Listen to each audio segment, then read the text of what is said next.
My dear brothers and sisters, I want to say thank you for coming to church this morning.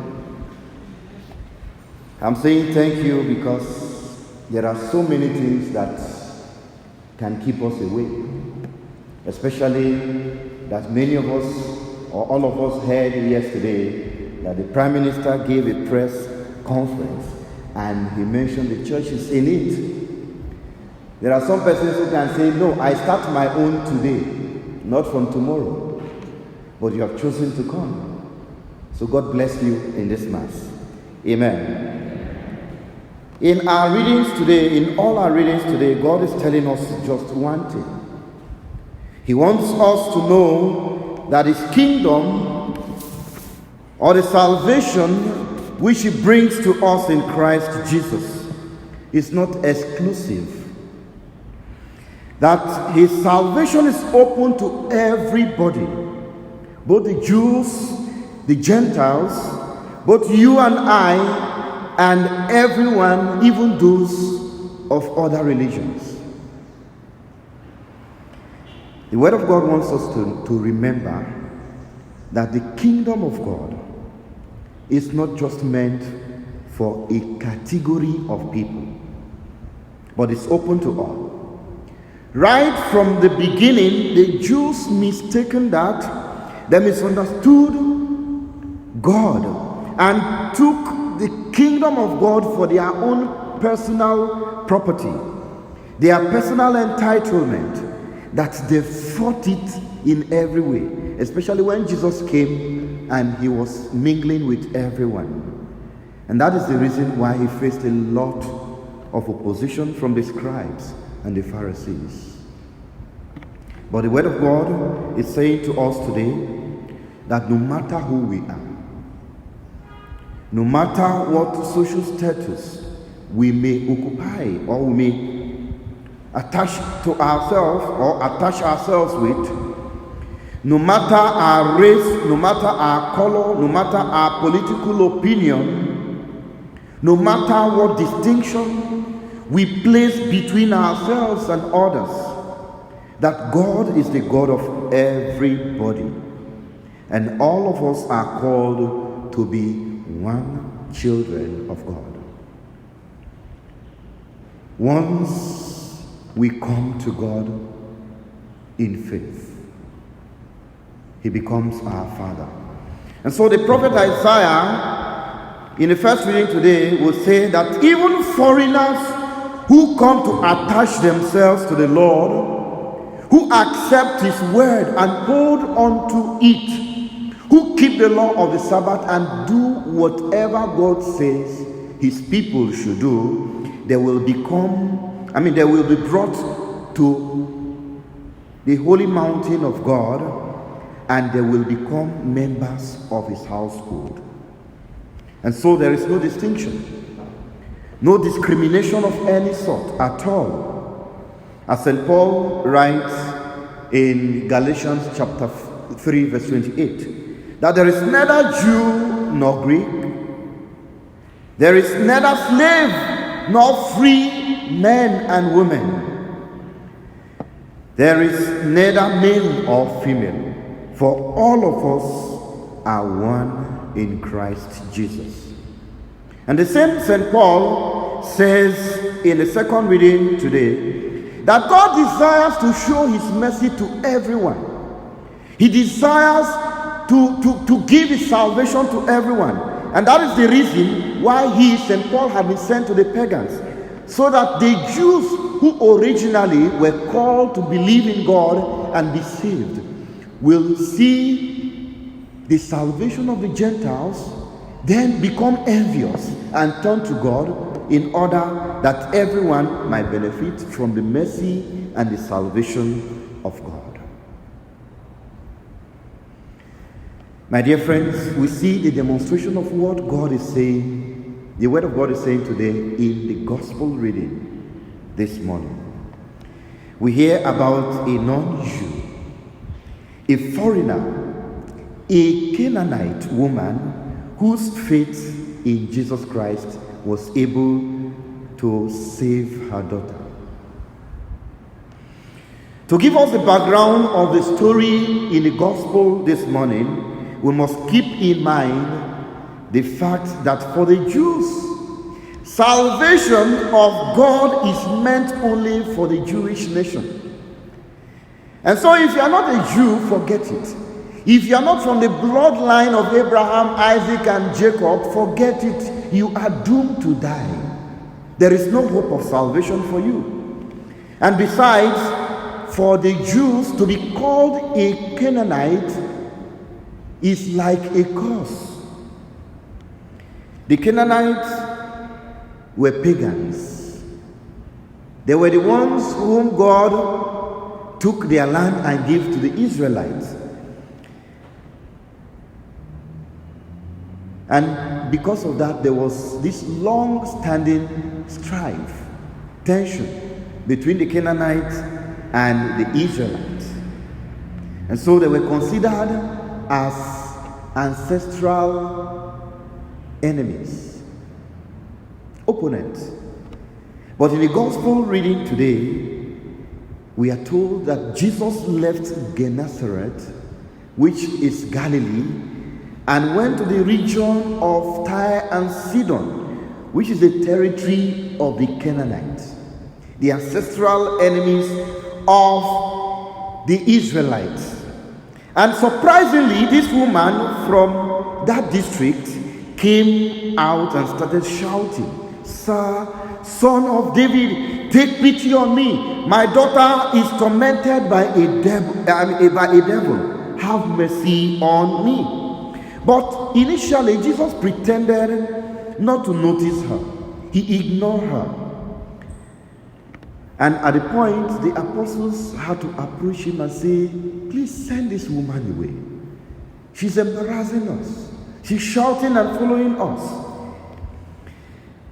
To that, Jesus said, I was sent only to the lost sheep of the house of Israel. And when this woman heard that, she came, knelt down in front of Jesus and said, "Lord, help me." She wouldn't give up. Initially, she said, "Son of David, have mercy on me." But at this point, she was determined and she said, "Lord, help me. I know you can. Please help me." And Jesus used a metaphor which seemed like an insult, but which expressed the sentiment of the Jews against the Canaanites. He said, "Woman, it is not just to give the food of children to the dogs." And the woman retorted and said, "You are right. It is true. You cannot give the food of the children to the dogs. But there are different kinds of dogs. There are some dogs that roam around the streets, that eat anything they see. They eat rubbish. But there are some faithful dogs who sit down at the feet of the master. At least they can feed from the scraps that fall from the table. At least now you are in my territory. It is my privilege. At least I should be able to enjoy a little from what the children have." And Jesus looked at her and said, "Woman, you have great faith. Let your wish be granted." And we are told that the daughter got well from that time. My dear brothers and sisters, it is a touching story. It is a very fascinating story. From all our readings today, what do we have to learn? We have a lot of things to learn, but I'm going to point out just 3 out of them. First of all is that the salvation of God in Jesus Christ is for everyone, including you and I, and so we must not allow any barrier to come between us and the salvation that God has brought. In the gospel reading, the Canaanite woman wanted the salvation of her daughter, but there were many barriers that came up against her. Barriers like her background, she was a pagan. Barriers like the Jewish tradition, who believed that the Jews should have nothing to do with the Canaanites, and the Canaanites should have nothing to do with the Jews. And another barrier was the fact that she was a woman. Because in those days, women cannot just come out and talk anywhere and anyhow, especially to a rabbi, a Jewish rabbi. It was difficult. And at the point, even the apostles wanted to dismiss her. The response from Jesus alone, all these things were factors that would have discouraged her. But against all these backdrops, this woman was courageous enough. She still went and met Jesus. She did not allow the nature of her territory to hold her back. She did not let her pagan background to hold her back. She did not mind the fact that her people did not believe in Jesus. She did not allow what her fathers worshipped to hold her back. Even herself may have worshipped some of those gods, but for her, it was the past. All that mattered to the Canaanite woman was the fact that her Savior was around. The Savior was in the territory. The one who could give what she was looking for. And so, in the midst of the paganism and the unfaithfulness that defies her territory, she arose and went to Jesus and expressed her faith in the Christ. She said, "Lord, help me. Lord, help me." She was able to walk against all the barriers. And so she got what she wanted at the end of the day. My dear brothers and sisters, we have a lesson to learn in her there. Because as children of God, there are so many barriers that often stand between us and the salvation or the generosity of God. Both internal and external barriers. Barriers like our own negative dispositions, our own feelings, barriers like our low self-esteem, that inner voice that often speaks to us saying that we do not qualify, that voice that tells us that we do not merit it, that inner voice that tells us that we are not able or capable, that voice that tells us that we are sinners and so God will not listen to us. All these things often come up as barriers between us and the salvation of God. And at times, we are pushed away from the salvation of God, from the mercy of God because of them. If we are to learn from this woman today, the woman didn't allow anything to come between herself and the salvation she was seeking for her daughter. And so for us to be able to receive the blessing of God, the blessings of God, for us to be able to receive the salvation of God, we must overcome all the barriers that stand between us and that salvation and embrace the mercy and the faithfulness of God. No matter who we are, no matter how sinful or unworthy we may feel that we are, we must break through those barriers and embrace the mercy and the generosity of God.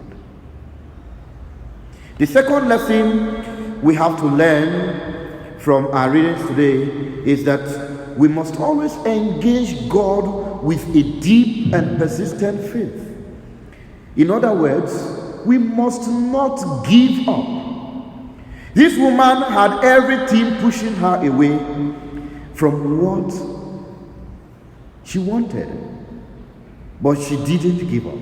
Even when Jesus pretended not to notice her shouting, she engaged him in a deep faith. She came, knelt before him and said, "Lord, help me. I know you can. Help me." She was not discouraged. And she didn't give up. Even when Jesus used that metaphor that seemed like an insult and said that you don't give the food of the children to the dogs. The woman accepted to say, yes, I may be a dog, but I am a better one. I am a faithful one. And so I can have a share. Let me be privileged to have a share from what the children eat. At least you are in my territory. At least, it is my opportunity because I am here. I have come before you. Let me also benefit from the divine touch that you have come to give. That was her deepest expression of faith. And she was persistent about it, despite everything that wanted to push her away. She never gave up. Like this woman, at times we find ourselves in desperate situations. And in some cases, it seems as if heaven is silent about our situations. In some cases, it seems as if we pray and pray and pray, and nothing is happening about our situations. Just like this woman was shouting, and it seemed as if Jesus was not hearing her. And in such situations, we are tempted to give up. Especially when we find ourselves in the midst of people, friends and family members who do not believe in the salvation of Jesus Christ, who do not believe that Jesus can really save. We are tempted to give up. My dear friends, one thing we must always remember is that the silence of God is never a denial, but it is an invitation for us to pray the more. It is an invitation for us to believe the more and deepen our faith in God. The woman believed that Jesus was the answer to her daughter's situation. And so she refused to go to anywhere else, even when there were enough reasons for her to back off. You know, the reason why many people often go to meet Obia, men and women. You know, many of those who go to places like that are also Christians. They profess faith in God also, in Jesus Christ. The reason why many people often go to meet those people is because they are not consistent and persistent enough. They are not patient with God enough. They feel that the salvation they can find salvation outside Christ. And so they go around playing the harlot. And when they move from one place, if it doesn't work there, they go to another place. If it doesn't work there, they go to another place, looking for what they run away from. They ran away from initially, which can be found in Jesus Christ. All that God wants from us is an unrelenting and consistent and insistent faith, a persistent faith. And if we believe in Him, dear friends, there is nothing that is impossible with God. And finally, these readings today are very timely and appropriate, especially at this time when it is barely 1 week that we just had the general election, when there's a bit of tension in the country, when there is the talk of racism here and there. I think sometimes last week I got emails addressing the subject of racism from different quarters, about how many times cautioning people to be mindful of the evil of racism. We learn today that no matter who we are, no matter our color, our race, no matter what our political opinions may be, no matter what political party we may belong to, that all of us belong to the one family of God. And so we are all called to share the love and the compassion of God with one another, irrespective of who we are and from where we come from. And we pray that God may give us that grace through Christ our Lord.